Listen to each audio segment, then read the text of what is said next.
Okay.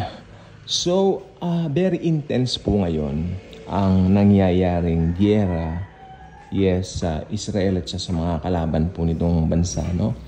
At very intense po, ayoko pong sabihin po dito. You yourself will go to YouTube, check it, andun po makikita po ninyo. Grabe yung mga nasaktan. At yes, maski sabihin mo yung mga nasaktan dun sa mga kalabang panig ng Israel, hindi ko po gustong narinig yun kasi mga human beings din po yun.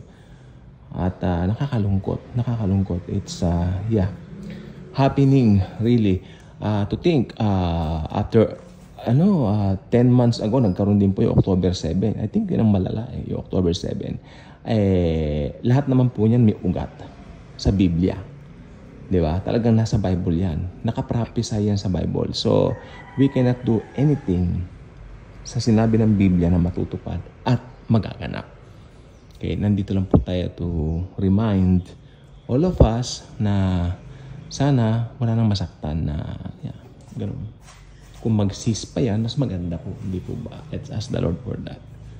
Kasi hindi naman po necessary na may masaktan na tao.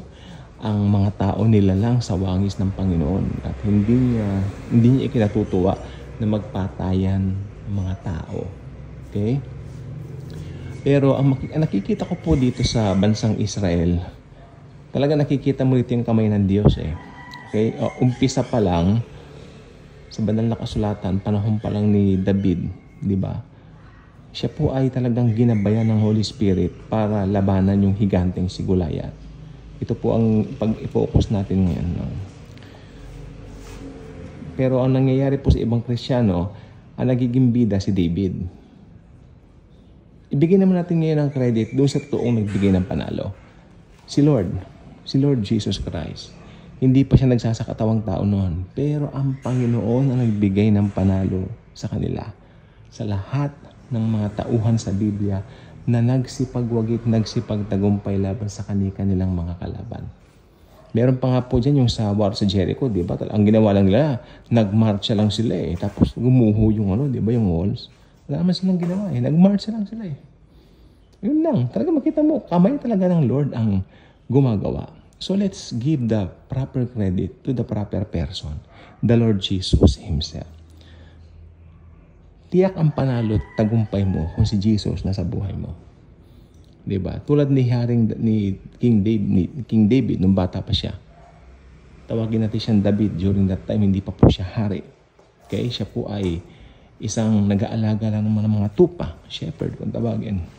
At ginamit ng Panginoon upang magapi itong higanteng nag-aamok at naghahamon sa mga Israelites sa loob ng mahabang panahon. Pero alam natin ang nangyari. Siya po ay, simula po noon, pansinin po nyo, katalis yan. Simula nang nangyari yan, tuloy-tuloy na po ang mga nangyari, magaganda na pagpapala ng Panginoon dito sa buhay ni David. Na later on, naging King David. Hindi rin siya perfect. Nagkaroon din siya ng mga pagkakamali, mga flaws, pakikipagtalik kay Bathsheba, pagpapatay dito sa asawa ni Bathsheba na si Urias, nilagay niya sa front row. Okay? Minsan ginamit din ni David yung kanyang sariling anong tawag dito? Power para sa kalibugan niya. Malibog siya. Kitang-kita po talaga diyan. Kitang-kita po yung pagiging tao niya. Pero sa kabila nun, 'di ba? Dahil sinustain siya ng Panginoon dahil meron siyang may kahinaan po talaga siya. Pero lahat po ng 'yan ay inayos naman po ng Lord. Dahil isang anak niya ang pinanganak at nagtayo ng templo dahil hindi po pwedeng itayo ni David ang templo ng Diyos. Dahil sabi nga nila nalagyan ng dugo, nayurak. Anong tawag nila? Nabahiran. Man. Nandugo yung kanyang mga kamay and he cannot build himself. He cannot build the temple by himself. So kailangan he himself, he cannot do it. So yung anak niya, ito si Haring Solomon. Yung bunga ng pagtatalik ni Bathsheba at saka nitong si David, di ba namatay yung baby? Pero yung sumunod nilang anak, ito na siya, si King Solomon. So ganun po, makikita po natin. Tayo rin po mga Kristyano, ganun, no? Lagi nating iisipin yung mga nangyayari sa buhay natin. Di ba? Lagi nating iisipin na ang tagumpay natin ay si Jesus. Hindi mo kayang gawin yan sa sarili mo. Babagsak ka. Pero kung alam mo kung sino ka kay Jesus, kahit na ikaw ay nagkakamali, mahal ka pa rin niya. Yan po ang grace. Kasama doon yung acceptance. In-accept ka ni Jesus bilang ikaw. Mahal ka niya. Diba? Dahil alam mo kung gaano ka kamahal ang Panginoon, ayaw mong magkasala.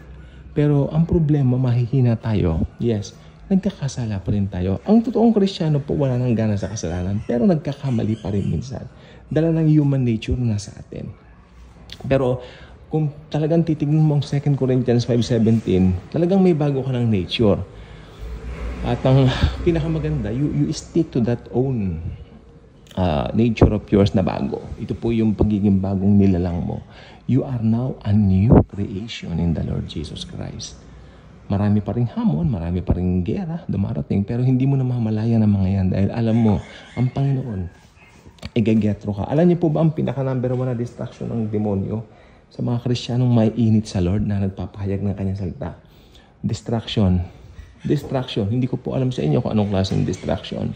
Ako alam po yung nagdi-distract sa akin, pero kayo hindi niyo alam kung ano yung, pero ako hindi ko alam kung ano yung nagdi-distract sa inyo. Pero ito po sasabihin ko, alam niyo po yun sa sarili niyo. Huwag niyong pansinin po yan, basta focus on the Lord Jesus Christ. Okay? Kung ano man yung distraction na yan, dahil yan ay pakana ng dyablo, gusto niya ma-derailed kayo, no? Gusto niya maalis kayo doon sa focus ninyo ng pag-share ng good news. Focus lang po kayo kay Jesus. Hindi niyo ikakahiya si Jesus na siya ipagmalaki ninyo, siya po ay i-preach ninyo, siya po ay i-share niyo sa mga kasamahan niyo sa trabaho, mga ka-eskwela ninyo. Okay? Hindi ninyo ipagmamalaki yung sarili niyo, hindi ipagmamalaki kung ano-ano mga bagay na mula sa inyo. Lahat ng meron tayo galing sa Panginoong Yesus. Yan ang mentalidad ng Kristiyano. Namatay si Jesus para sa atin, and we are no longer living in ourselves right now, but Christ living in us. Yun po. Nabubuhay na po tayo ngayon dahil kay Jesus. Ganun po yun. May bago na tayong pagnanasa. May bago na tayong naisinmithiin. Ito ay maparangalan ng Panginoong namatay sa atin upang bigyan tayo ng buhay na walang hanggan at makapiling niya magpasawalang hanggan sa langit.